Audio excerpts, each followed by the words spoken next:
लावणारा शंकर, रात्रंदिवस चिताभस्म जळत असणारे, चिताभस्माचा लेप लावणारा भगवान शंकर. जरा विचार करा. नको म्हटले. राहणीमान फार गलिच्छ आहे. कपडे भारी ब्रँडेड कंपनीचे नाही, येवले पैठणी नाही आणत म्हटले घरी. स्वतःही चांगले घालत नाही. स्वतः पाहिलं तर वाघाचं कातडच गुंडळतो. कधी कधी दिगंबरधारी वेश, अंगाला राख लावलेली. भगवान शंकर फार चांगले, पण राहणीमानात जरा जरा जरा आळसी म्हटले, चांगलं राहत नाही. मग भगवान शंकर कोणती पोरगी अशी आहे हो मुलगी लग्नाच्या वेळेला, जो मळलेले कपडे घालून येईल, कपडेच धुणार नाही, कपडे चांगले घालणारच नाही, अशा मुलाला पसंत करील का आपली मुलगी? लक्ष्मी म्हणाली राहणीमानात जरा अवघड आहे, बाकी चांगले आहे सगळे. आतापर्यंत लक्ष्मीकडे सगळे बघत होते, पण लक्ष्मी यांच्याकडे सगळे दोष काढत होते. काहींकडे तर बघितलंच नाही, बघितलं त्यांचे दोष काढत गेली. शेवटच्या आसनावर पाहिलं भगवान विष्णू होते. विष्णू आपल्या मस्तीत आहे आणि विष्णूला बघितल्या लक्ष्मी पागल झाली. ज्ञानेश्वरी माझ्या आज हजारो ओव्या आहेत, काय अवस्था झाली तिची. त्या विष्णू भगवान परमात्म्याला बघितल्या लक्ष्मी पागल झाली आणि लक्ष्मी म्हणू लागली, बाप रे बास, आता हे तत्व मला पतिरूपात मिळावा. अपेक्षा केली, बास आता इच्छा संपली म्हटले. कृत्य झालो, इच्छा केली ते पावलो. आता इच्छा पूर्ण झाली, मला माझ्या योग्यतेचा वर भेटला, नवे योग्यतेपेक्षा श्रेष्ठ भेटला, हाच मला पती योग्य आहे. म्हणून वरमाळा घेतली, घालणार तर विष्णूचं लक्षच नाही हिच्याकडे. लक्षात येतं का तुमच्या? आतापर्यंत सगळ्या लक्ष्मीकडे लक्ष देत होते, पण लक्ष्मी ज्याच्याकडे लक्ष देती तो विष्णू लक्ष्मीकडेच दुर्लक्ष करतोय. जो लक्ष्मीकडे दुर्लक्ष करतो, नारायणाची भक्ती करतो, लक्ष्मी त्याच्याकडेच येत असते. जो चिंतनात राहतो, लक्ष्मी त्याच्याकडेच येत असते. विष्णू भगवान आपल्या मस्तीत आहे, चिंतनात आहे आणि चित्तामध्ये समाधान आहे. लक्ष्मीने विनंती केली, अहो मी तुम्हाला पती रूपामध्ये स्वीकारते, आपली चरणाची दासी म्हणून माझा स्वीकार कराल का? भगवान विष्णू म्हटले, संसारात पडण्याची इच्छा नाही, दुसरा बघा. मला या प्रपंचामध्ये फार पडण्याची इच्छा नाही, बघा तुम्ही कोणी असेल तर. नाही म्हटले, सगळे बघितले पण तुमच्याशिवाय कोणी नाही, पत्नी रूपामध्ये मला स्वीकारा. भगवान शंकर विष्णू म्हणाले, हे बघा मला एवढा वेळ नाही. विष्णू नाकारताय, लक्ष्मी विनंती करते आणि शेवटी फार आग्रह झाल्यानंतर लक्ष्मीने सांगितलं, एक काम करा, फार काही स्वीकारता नाही आलं, फार काही सेवा देता नाही आलं तरी चालेल, पण आपल्या चरणाची सेवा, मला पाय दाबण्याची सेवा, चरण सेवा मला मिळावी हीच अपेक्षा आहे आणि मला पत्नी रूपात स्वीकारावा हीच अपेक्षा आहे. मला हे दीनानाथा पद्मनाभा सुख जगातलं तुमच्या जवळ आहे, म्हणून माझा स्वीकार करा. लक्ष्मीने नारायणाच्या गळ्यात माळ घातली आणि तेव्हा नारायण लक्ष्मीपती झाला. लक्ष्मी आली, नारायण तर होतेच, मग आता लक्ष्मीचा नारायण जिथे आहे. तुकाराम महाराज म्हणतात, जगातली सुखरूप लक्ष्मी ज्याच्या चरणाची दासी आहे, हे विश्वरा मला तिथं आलं पाहिजे, मला तिथे राहू दे आणि मला तुझ्या जवळ घे, मी विनंती करतो. कोण आहेस तू? लक्ष्मी वल्लभ आहे. पहिले शरण लक्ष्मी वल्लभ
तुकोबाराया त्या नारायणाकडे जातात.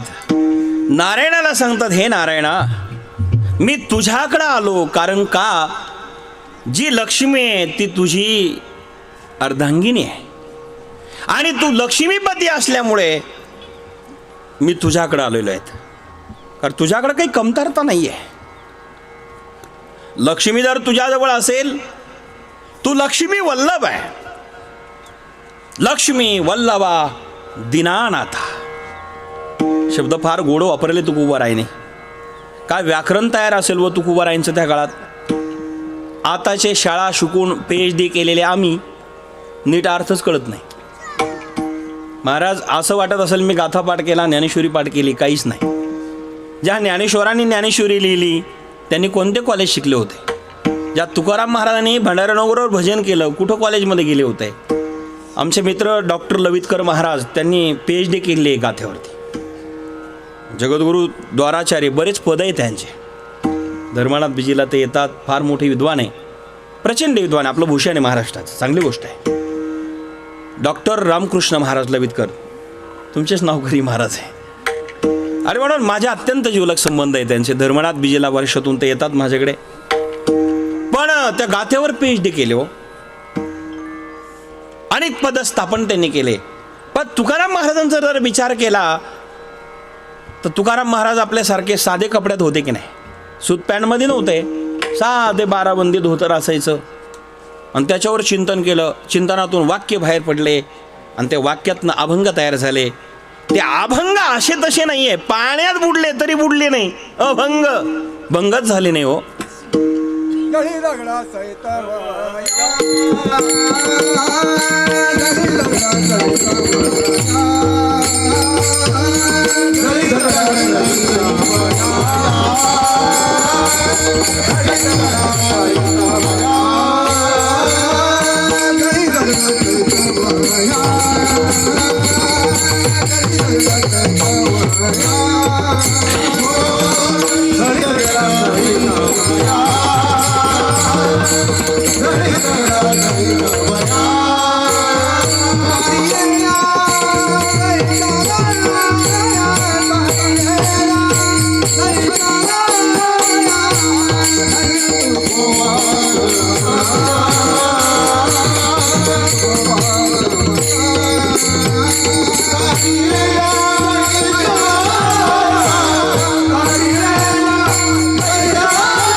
मायबापांनो विचार करा,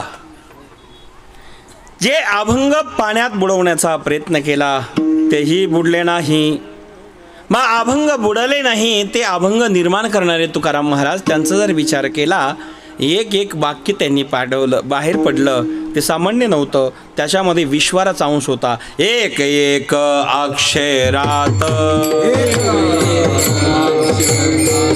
एक एक अक्षरात आहे माझा रमाकांत, आहे माझा रमाकांत, आहे माझा रमाकांत, आहे माझा रमाकांत, आहे माझा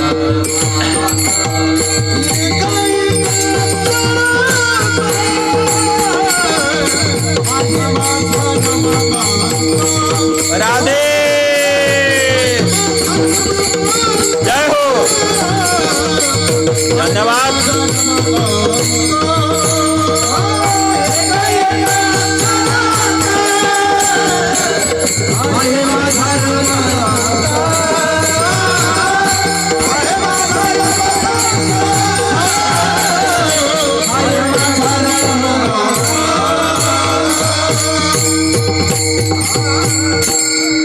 एक एक अक्षरात आहे माझा रमाकांत. त्या एका एका अक्षरामध्ये भगवंत आहे ही भूमिका ज्यांची तुकोबर आहे म्हणून बुडाले नाही ही योग्यता तुकाराम महाराजांची. ते म्हणतात लक्ष्मी वल्लभा तू लक्ष्मी वल्लभ आहेत. बर तू दीनानाथ आहे. दीनानाथ म्हणजे कोण? ज्याला कोणी नाही त्याचा जो नाथ आहे तो. आंधळ्या पांगळ्याचा एक विठोबा दाता आंधळ्या पांगळ्याचा विठोबा. आपण हे सर्व कार्तिक स्नानामध्ये म्हणत आहोत. बरं ज्याला आंधळे पांगळे मुख्य बैरे जे आंधळे आहेत महाराज, जे पांगळे आहे, जे मुख्य आहे, जे बैरे आहे, नवे नवे ज्याला कोणीच नाहीये त्या दिनांचा जो नाथ आहे तो तू आहेस. आंधळ्याला हे जेवण तू देतो, पांगळ्याला हे जेवण तू देतो. बरं खुळ्याला मुख्याला बैऱ्याला तूच देतो ना. ज्याला कोणी नाही त्यालाही तू सांभाळतो म्हणून तू दीनानाथा पद्मनाभा. पद्मनाभा तू सुखरूप आहे. दिनांचा नाथ आहे, लक्ष्मी वल्लभ आहे, दिनांचा नाथ आहे, पद्मनाभ आहे. पद्मनाभ म्हणजे सुखी आहे. एवढा मोठा सुंदर आहे, सुखी आहे. मग आम्ही तुझ्याकडे काही अपेक्षा घेऊन आलो देवा. तू हे सगळं असल्यामुळे कशामुळे हे सगळं तुझ्याकडे आहे? तू लक्ष्मी वल्लभ आहेस. पहिल्यांदा लक्ष्मीच तुझ्याकडे आहे. मग तू हे सगळं असल्या कारणाने आता आमची काही अपेक्षा आहे देवा. आम्ही तुझ्याकडे आलो. आता एक विनंती आहे, आम्हाला मात्र ते पूर्ण तू करून दे. काय इच्छा आहे ओ महाराज असं देवाने विचारलं. तेव्हा तुकोबराय म्हणतात आमची एकच इच्छा आहे, तुझ्या चरणावरती सुख आहे ना तिथे आम्हाला वस्ती करून राहू दे. दुसरं चरण सुखावासे तुझे पायी तुझे पायी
सर्वांना धन्यवाद. दुसऱ्या चरणामध्ये महाराज म्हणतात बाबा रे सुख वसे तुझे पायी. तुझ्या चरणावरती सुख आहे देवा आणि तुझ्या चरणावर सुख असल्यामुळे आम्हाला तिथे राहू दे. शब्द फार गोड आहे. सुख वसे तुझे पायी असं म्हटले, सुख आसे तुझे पायी असं नाही म्हटले. आशे जर म्हटले असते तर आशे शब्दाला सापेक्ष नसे शब्द आहे.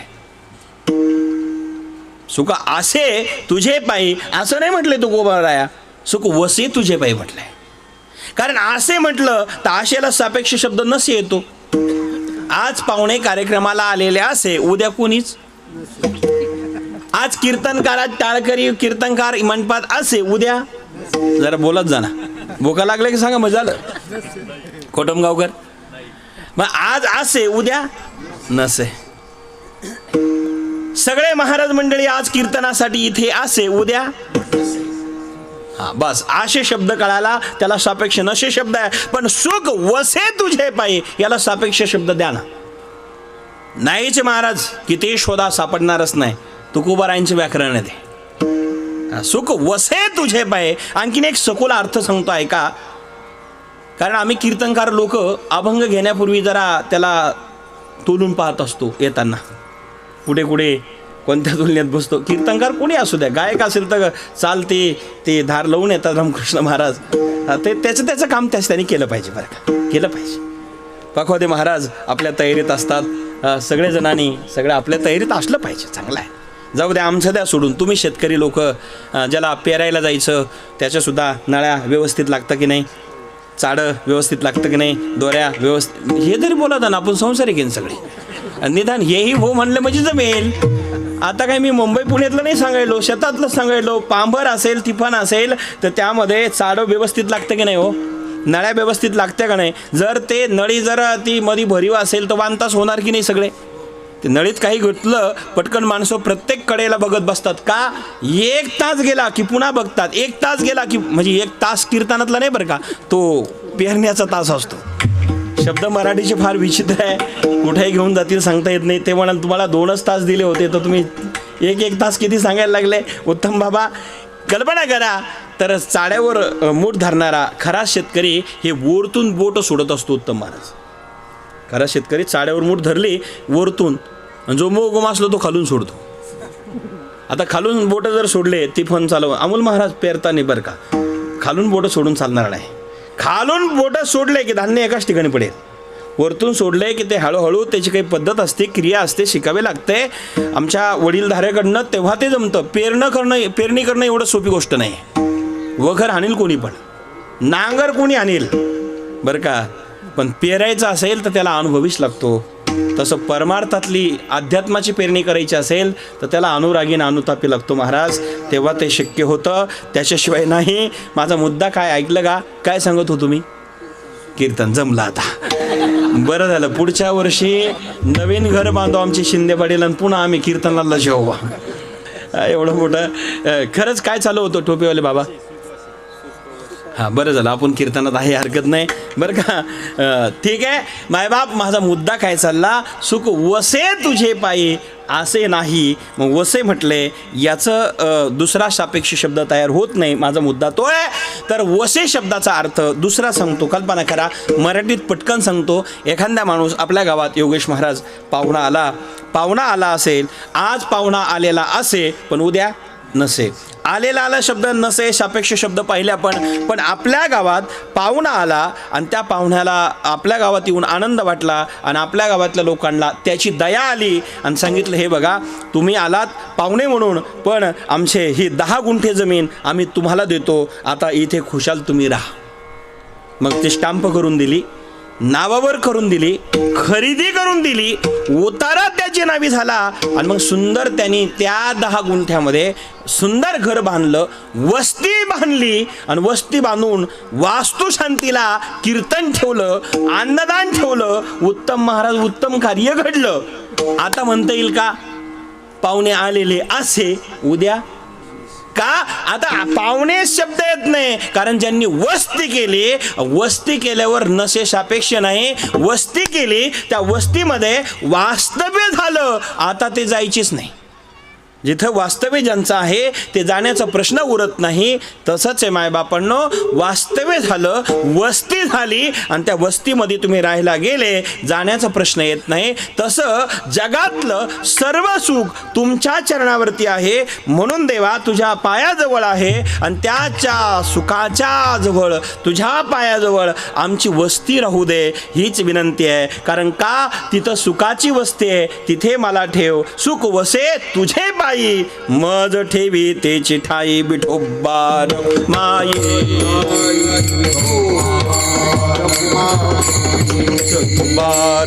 माये. सर्वांनी टाळी वाजवा, वर हात करा, वर हात, सर्वांचे वर हात.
सुख बसे तुझे पायी, मज ठेवी तेची ठाई. हे देवा मला तिथे राहू दे अशी अपेक्षा जगाच्या कल्याणाकरता जगद्गुरु तुकोबाराया विश्वराकडे करतात. हे तुकोबाराय म्हणतात, विश्वरा तू फार जगातला सर्वश्रेष्ठ आहे, मोठा आहे, माझी अपेक्षा मात्र छोटीशी आहे. तिसरं चरण. माझी अल्पही वासना,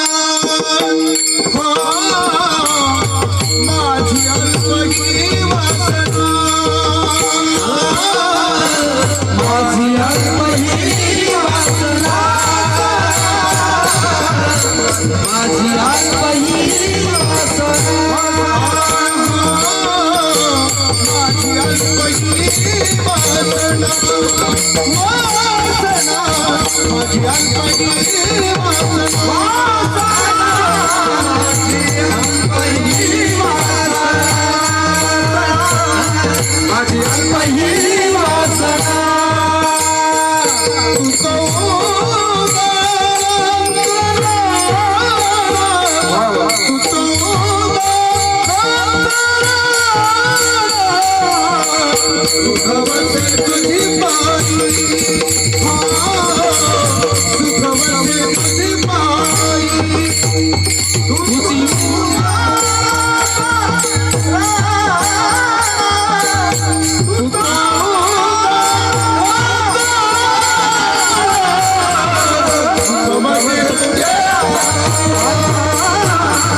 हे देवा, हे परमेश्वरा,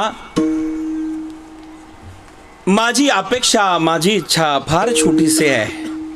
मी तुझ्याकडे आलो देवा, पण फार अपेक्षा मोठी घेऊन आलो नाही, तर अपेक्षा छोटीशी आहे. त्या छोटी अपेक्षा माझी असल्या कारणाने तू पूर्ण कर. तू जर पाहिला तर या जगात जेवढे आहे त्या जगातल्या सर्वात श्रेष्ठ तू उदारांचा राणा आहे. जेवढे काही उदार असतील त्या उदारामध्ये तू राणा आहे, प्रमुख आहे, राजा आहे. आणि म्हणून माझी वासना मात्र छोटीशी, माझी अल्प ही अल्प म्हणजे छोटीशी, एकदम छोटीशी. माझी फार काही मोठी इच्छा नाही, फार काही माझी अपेक्षा नाही. छोटीशी अपेक्षा घेऊन मी तुझ्याकडे आलो.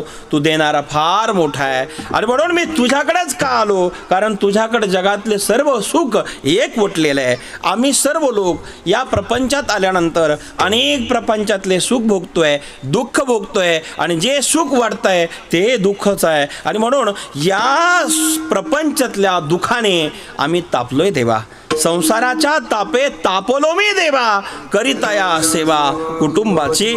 या कुटुंबाची सेवा करताना, या प्रपंचातले सेवा करताना जे काही आम्हाला भोग मिळाले, प्राप्त झाले, आता त्याची पीडा होऊ लागली आणि पीडा होऊ लागल्यामुळे आता ते सहन होत नाही. हे देवा, धावून वेगाने शेवटचे चरण. तुका म्हणे भोगे तुका म्हणे भोगे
त्याची ठाई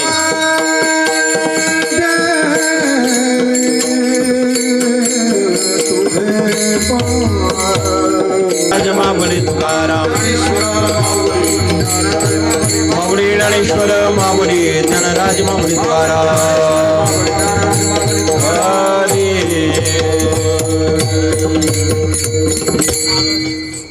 तुका म्हणे भोगे पीडा केली धाव वेगे, सुख बसे तुझे पायी मज ठेवी तेची ठाई. अभंगाचा भावार्थ या ठिकाणी वारकरी संप्रदायाच्या नियमाप्रमाणे झालेला आहे. आज या ठिकाणी स्वप्नपूर्ती नवीन नूतन वास्तुशांती या घराची झालेली आहे. शिंदे परिवाराच्या विनंतीवरनं आपण सर्वजण या ठिकाणी उपस्थित झालो. सर्वांना धन्यवाद देऊन शिंदे परिवाराला उदंड आयुष्य लाभावं, आरोग्य संपन्न जीवन प्राप्त व्हावं, यांच्या हाताने अत्यंत सुंदर विश्वाची अशीच सेवा घडत राहावी, भगवंताची प्राप्ती व्हावी आणि सद्गुरूच्या सानिध्यात भगवंताच्या भक्तीमध्ये जीवन जावं ही ईश्वराच्या चरणी प्रार्थना करून माझ्या वाणीला विराम देतो. आज यांनी मला इथे आणलं ते आदरणीय हरिभक्तीपरायण उत्तमजी महाराज गाडे, अमोल महाराजजी गाढे आणि चौधरी महाराज, योगेश महाराज, इथे उपस्थित सर्व भजनी टाळकरी मंडळी, आपल्या सर्वांना धन्यवाद देऊन माझ्या वाणीला विराम. विठ्ठल जय जय.